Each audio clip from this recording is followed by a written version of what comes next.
So guys, today I have super interesting car. That's 2008 Porsche 911 4S, and it's not turbo, but it's an all-wheel drive, and I think it's a legend, not just because this is 911. I think it's because those generation already gone, and it's hard to find in great condition old Porsche 911. I think from 2000s it's kind of not easy. And it's insane. This car has 96,000 miles and it's 2008, but it's in a great condition. It's all in original paint. And the previous owner, whoever owned this car, he was well maintained this car during his ownership. That's why it's in a great condition. There is a lot of service records, and just in general, it's a super cool car, and I'm glad I got it. I just got it yesterday and we filming it today because the car didn't need detail. It passed the smoke check right away. There is no problem, no oil leaks, nothing. You just start it up, put the gas and drive it. That's insane.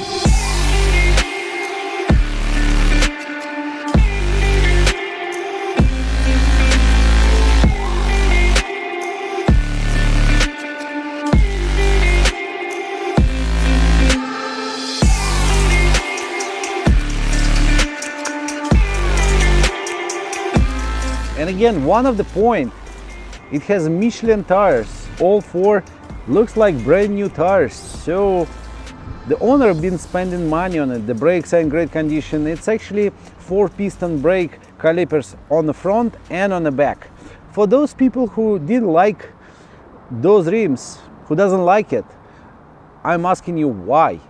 I know some owners of those cars, they replacing those rims because they saying it's ugly. I don't think it's ugly. I think those are beautiful.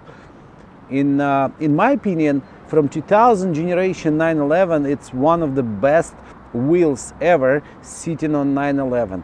That's only my opinion. If you have a different one, just put the comments below or tell me why you don't like those rims. So let's go take a look on that flat 6 3.8 engine delivering 355 horsepower. That's more than enough for this car. And to be honest with you, last week I've been driving with my friend, but I've been driving Panamera, the one I have GTS, and he was driving I think 95, 96, 911. That car less horsepower, but it was super fast while we've been driving on ACH. I was surprised, to be honest with you. So I don't know too much things about this engine. I know simple things, whatever I've been done, but I never dropped the engine. I never work on the engine myself, but it's a quite good engine, 3.8. Usually people saying it is good and it's built strong for a long period of time. But look how many technology this 2008 Porsche has. For example, this hood trunk, whatever you call it, lid, it has a rear active spoiler. On the top of that we do have a fan, and look at that actuators, the one is controlling spoiler itself. It's just insane. Small lid, we have a fan on that, we have two actuators, the one is controlling the spoiler, opening and closing it. Other than that, what you can do on this engine yourself, you can probably add coolant and the oil and maybe check something, whatever you can reach, like liquids. But other than that, you have to take it to the shop who's gonna do the job for you. And going back to the question about the shop, I think right now there is a lot of shop who's doing the job by OBD scanner. So basically you come into the shop, the first thing they doing, let me scan it, let me see what's going on with your car. So the old generation of the mechanics who can adjust your carburetor or who can go and check the engine by sound, the way it's working, the way it's running on the idle, those generation mechanics, they almost gone. Right now it's really hard to find those guys. So if you know someone, just put the comments below. Maybe I'm gonna need the shop for 911. I hope not, but who knows? And share your opinion, share your experience with mechanics and with mechanic shop around LA. So maybe we can hook someone with the Porsche owners. Just put your great experience on the comments below. So guys, I'm gonna ask you the question right now. You're gonna type it in the comments below. There is a valve right here and you can release the pressure. So there is a hook, you can up it up and release the pressure. Why this valve is here and what is it made for? Please put your comments below and answer that question for me. Thank you.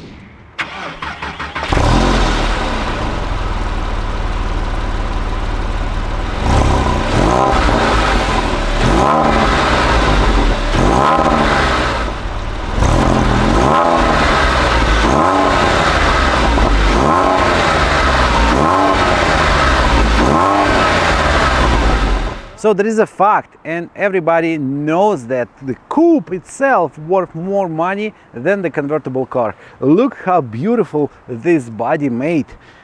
And look at those quarter panels. They just huge, massive. And what I do like a lot about this car, that's the moonroof. It's not the glass. It is reminded me the old style Audi 80, if you know what I'm talking about, or Audi 5000, the one was available on the US market with manual opening and closing. That's kind of cool. Again, I like a lot those cars from 2000s because I think they've been made with kind of soul. It's not electric, it's not the Tesla, it's something else. It is engineering, there's a lot of work and a lot of brainstorming, how we're gonna do this, how we're gonna do that. And this Porsche, I think from that generation, always gonna give you that kind of peace of mind about engineering, Germany engineering back in 2000s. So what do we got here? Instead of just the trunk, we have some pockets, we have some available options for the front compartment as a battery, and we have this, it's a brake fluid tank. What you can tell when you check in the car, check the brake fluid, see what the color of this. It gives you a lot of, again, for me, that's a peace of mind for the car condition. If the brake fluid like that, it's super clean and nice, looks like it's been replaced recently or not a long time for the Porsche. So old 911, it's like a piece of honey. Even those bees, they know where to go. Look, there is one, two, and there is one more on the roof. So they jumping on it like it's a sweet cake. It is. And I think those old 911, they keep in value and they more attractive for the new owners. For example, like me, if I want to buy it, I would buy the car like that in original condition. I don't like those modifications. Or if I want to do any kind of modifications on 911, I would prefer to do it myself, because everybody has a different opinion, different lifestyle, and different kind of pocket. So some of you might gonna spend more money and buy a lot of carbon parts. Some of you might gonna spend less money and buy a lot of parts from China, for example, and put it on this car. But again, I think it's much better to keep it in original condition. Or if you're doing any kind of modification like the spoiler, changing the bumpers, changing the rims, just keep the original parts in stock, keep it in your garage or somewhere in the storage, because you might gonna need it when you're gonna sell the car, or later on you're gonna sell it on a Brinner trailer, for example, for all the money. Because the parts, it's kind of one of the story about 911, always on a high demand. Again, when I'm talking about 2000s, the cars from 2000s like this Porsche 2008, I want to talk about the quality. I want to talk about the quality of the plastic, of the metal panels, of the tail lights, fog lights, headlights, doesn't matter, and the gaps. So I'm pretty sure it's built much better than right now. Maybe Porsche, the newer one, they kind of same quality. Again, they not the same exact as 2000s. But look at this, all the panels, they sitting good, the rubber pieces, they're all in the right place. They're not peeling, they're not falling apart yet. And I don't think they will for next 5-10 years. The mirrors, I like it. I like every part of this 911 because it's made from real plastic, real metal, and nothing is loose, nothing is making noise. And if you're gonna compare any newer car, it's not the same quality at all. So guys, as I told you, this car in a super great condition. We're gonna go inside right now, check all the things, whatever switches and all that kind of stuff. Plus we're gonna check the seats, the leather condition, and the way this car drives. But you can probably tell from that point it's in a great condition. Look at this interior.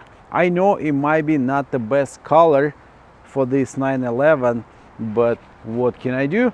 It is what it is. So look at all those switches.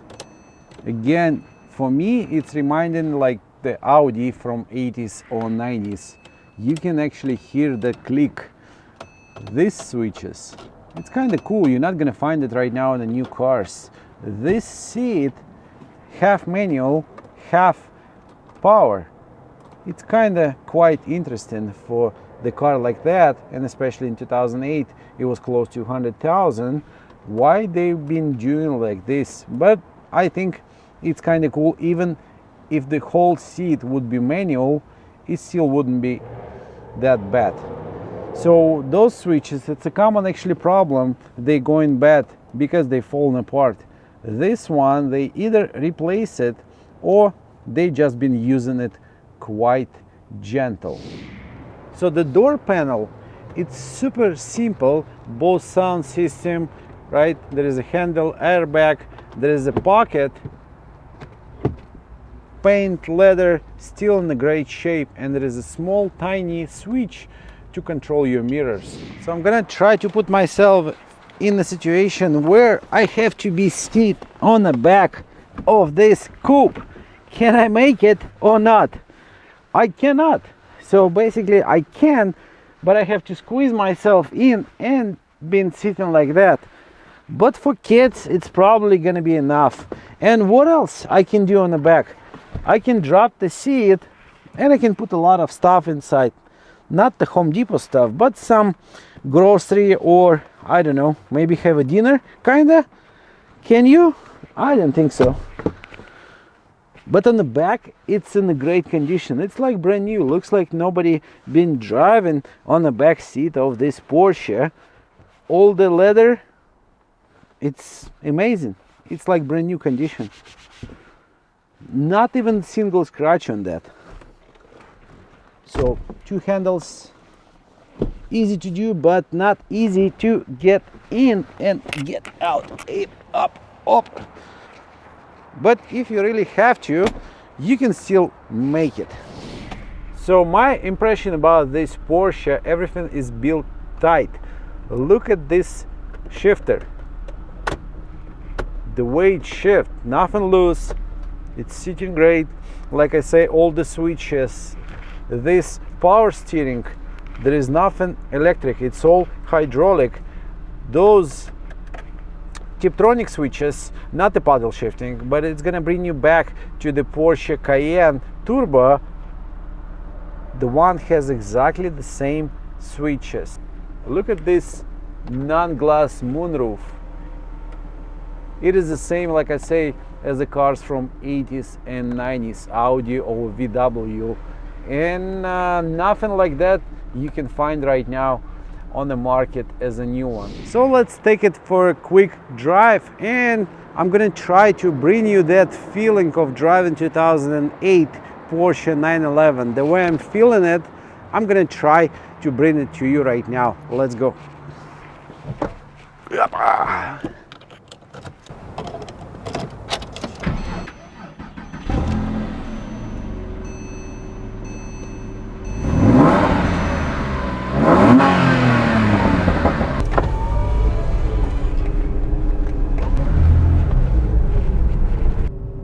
So what it's like to drive older Porsche in a city, I don't think it's super comfortable. The suspension, it's kind of tight, and you're gonna feel all the bumps around the city, and there is no option to make it super comfortable.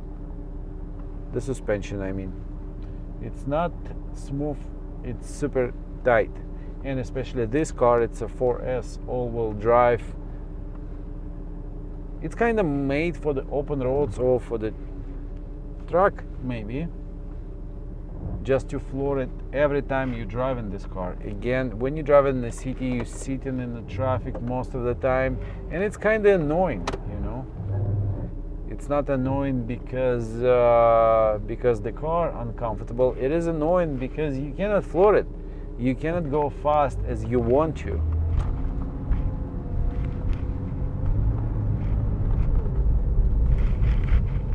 It's all about control. It's all about the way you can drive it, you can handle it, and the way you have to work. To be honest with you, the newer cars, they kind of soft. They made for look. They're not made for driving experience. The older Porsche, this one, it is requiring the driver to do a lot of work besides controlling your speed, using the brakes on time. You have to handle it, you have to pay attention. And believe me, this car, 355 horsepower, that's more than enough to make this car go super fast. And when you're going super fast, you have to pay even more attention on what's going on around you. So again, when you're driving in the city, and some people might gonna see in the mirror you coming, but they actually have no idea how fast you're going. And in some emergency cases, you have to work a lot. So you basically have to control the car, you have to control the brakes, and the way you're gonna avoid the collision. It's a nice car. I like it a lot.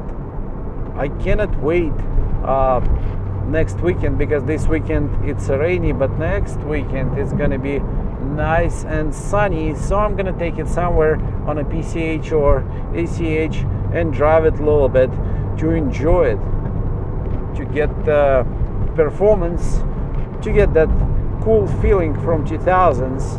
Nothing else gonna bring you same as this car. Long time ago, I used to be going crazy about Subaru WRX or STI.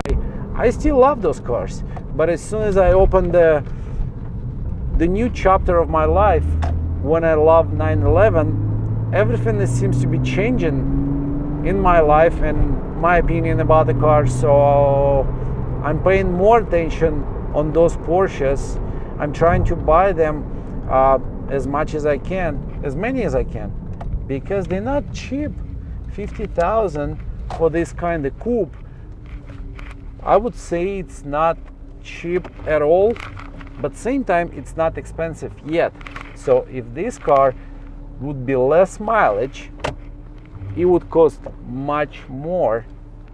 It's not collectible yet, but sooner or later they're not going to be exist in the market. They're going to be even crushed or be taken to the different countries, or maybe been stolen and torn apart. You have no idea. But no backup camera, no parking sensors, super tight suspension, super tight steering, and it's just insane. It's a piece of history, automotive history. You have to try yourself. If you can rent this car or take it from your friend, or you might know someone who has it and they are willing to give you to drive it for one day, try it. Life is too short, and it's small amount of those cars available, and sooner or later they gonna be gone